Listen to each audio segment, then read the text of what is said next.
I also pray that our trials forge us into place, into a stance of action to help those in trouble. When a trial hits somebody, who needs to take the place of action, the stance of action? Well, James actually gives us a smart strategy. He says, let the brother who's in humble circumstances, humbled in the trial, let him boast in his high position. Eyes are on him, hearts go out to him, prayers go up for him, but people all over want to help him. God sees him. God says, obviously, you're strong enough to be able to get through this. And sure, that person, the less fortunate person, is going to do what they can to get in that place of action. Right? But also he says, let the brother in rich circumstances, the more fortunate person, their house didn't get hit by that trial, or maybe it got hit, but not so hard, not flooded out and lost everything. Let this person, this more fortunate person, boast in his humble position. His position from God, that in this time is to humbly serve his fellow man who's in the humbler circumstances. Let the one with good fortune voluntarily lend a hand to the less fortunate one. Because like a flower of the grass, he's going to pass away. And helping others really is what life's all about in the end. See, when Hurricane Harvey hit Houston, Texas so hard, were we not inspired by the stories of courage and rescue and heroism, of people rising up to action for their fellow man in distress? Were we not inspired by how people from all over the country, all over the world, traveled to Texas, sent rescue resources to Texas, looked for tangible ways to actively send aid to Texas? Friends and I were talking about how we were going to get to Texas within the next few weeks. Maybe just do something on our own. Go to help the less fortunate there. Before we all of a sudden became the less fortunate ourselves. And now the eyes and the hearts and the prayers turn to us too. Brothers and sisters, our faith is meant to be more than nice thoughts and good hearts, encouraging words and prayers offered up. As important as those things may be, our faith needs real teeth to it. And troubles and trials, they're going to give your faith stronger teeth, or it'll knock them right out of your mouth. And look, getting into a place of action, it's really not all that hard. You just got to choose to do something with the faith that you've been given. Larry and Lucy are old friends of ours. We from Indiana. Lucy worked for Renee, and they became friends. And Renee helped her in her naturalization process. Really neat gal. And one day Renee told her about Jesus. And Lucy trusted Christ, and it changed her life.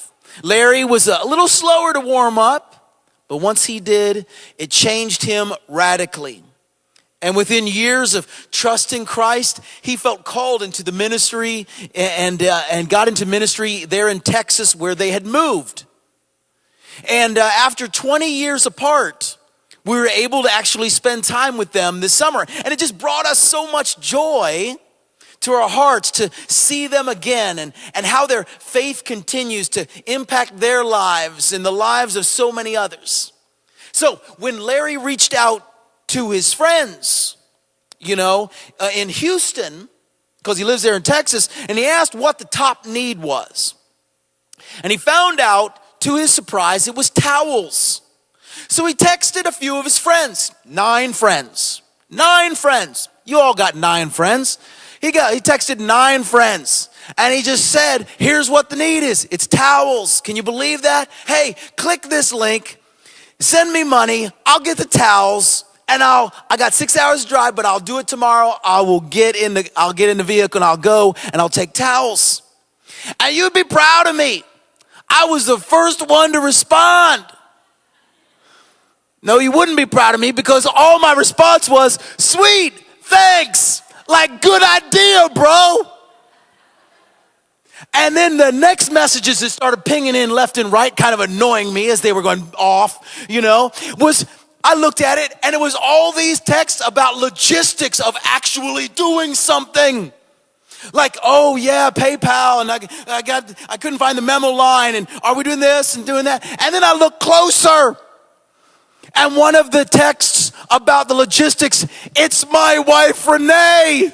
She's actually contributing $100 for towels, while Pastor Talk-A-Lot just says, way to go. Oh my goodness. And within a few hours, Larry writes back and says, hey, I know I asked you for 1,000, but you give me a total of 1,500. I ordered 88 dozen towels, over 1,000 towels, and I'm still looking for, and I mean, it was just like Larry got what James is saying. Larry's friends, 8 of his friends, got what James is saying. My wife gets what James is saying. Maybe Mr. Pastor Yap Yap ought to get reschooled in what that looks like. That when people are humbled through trials, my heart and my faith ought to move me into places beyond thoughts and words and into action to help however I can. Right? And the good news is that if you fail to be in place, like I failed to be in place to help others in that one trial, there's always going to be a next time and next trial. We just didn't realize it was going to be so quick to get in place for help. Like Irma, she put us in our place, didn't she? When this historic hurricane was headed toward us, did not our hearts, our thoughts and our prayers, the hearts and the thoughts and the prayers of so many around the U.S. and around the world, didn't they go out for us? I know I felt them, and I heard them, and I received prayers. I received offers of help, especially from people up north, to come, hey, come take refuge in my house, right? Because we seemed in harm's way. And at the same time, my heart, my prayer, and my offers of help went out to others around us who seemed even more vulnerable than us, especially to the people south of us and west of us. I knew that with 97-year young invalid birthday girl Oma in our house, we knew we had to stay put through the storm. But we worked extra hard to bolster down the house and her room. I put the bed on high, just in case, right? So she could sleep safely through the storm when it came. And when I found out Oma's caretaker, a Syrian Christian woman, had a garage that took on water in heavy rains, we made the afternoon of just sandbagging her place, doing what I could with people in my circles. And you remember that family who we had hunkered down with in Hurricane Andrew? Remember them? New generations of that same family actually came from the south and hunkered down with us. And then also Zach, so they were coming from the south. Zach got out of the west, out of his little vulnerable first floor Gainesville apartment at college to head home too. But of course he has the heart too. Before he adopts a dog from the shelter, because they weren't going to be able to care for their animals through the storm. It's like soccer. He now has a new dog. But it was a full house at the Brooke Hotel and Hurricane Shelter. Occupancy 13. But you know what? I wouldn't want it any other way. Having good times and good conversations, good eats, good hurricane snacks, and good old fun and games together as we waited to endure the storm together. But late Sunday night, when water was already coming up to the front of the house, and 2 a.m. Monday morning when the winds woke me up from my sleep and the waters had come up to the house in the back too, and the tall pines were like waving around like grass in the wind, and my trees were going down on like dominoes on every side. And my enclosure was even starting to come apart in the wind. I got out there on a ladder in the wind on the top rung, my friends, and putting it back together. Oh my goodness. And I was, and the power goes out, and I'm in complete darkness while everybody else slept, and it wasn't fun and games anymore. I was honestly scared. I was praying, even as I was wrestling a generator into place for Hotel Brooke. Sometimes trials and troubles in life, they scare us, and that's okay. They are forging and bringing out something better and stronger in us. They're forging and moving us to deeper prayer.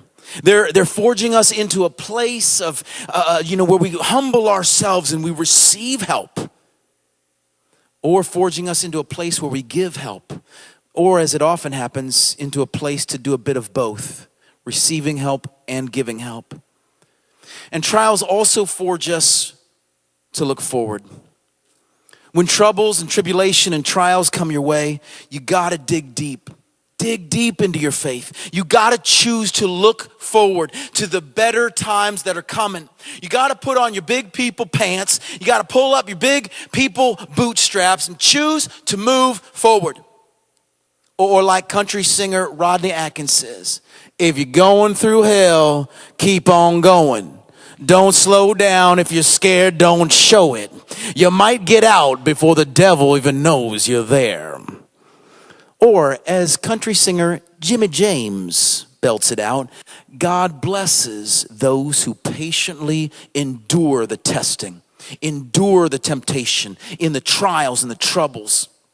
After it's all said and done, you got to remember that those who endure the testing, they will receive the crown of life that God has promised to those who love him. And remember, when you're being tempted to give up on God, get negative, and give up on others and yourself in the trial, look, don't blame God for your trial. Don't say God is tempting me. God's never tempted to do wrong, and he never tempts anyone else. Temptation into the darker places, that just comes from our own desires, which entice us and kind of drag us away. And these desires give birth to sinful actions, and when sin is allowed to grow, it gives birth to death and all kinds of bad stuff. See, when you're going through the proverbial fan of stuff, the voices of blame and doubt and negativity and despair, they'll drag you down to dark and bad places.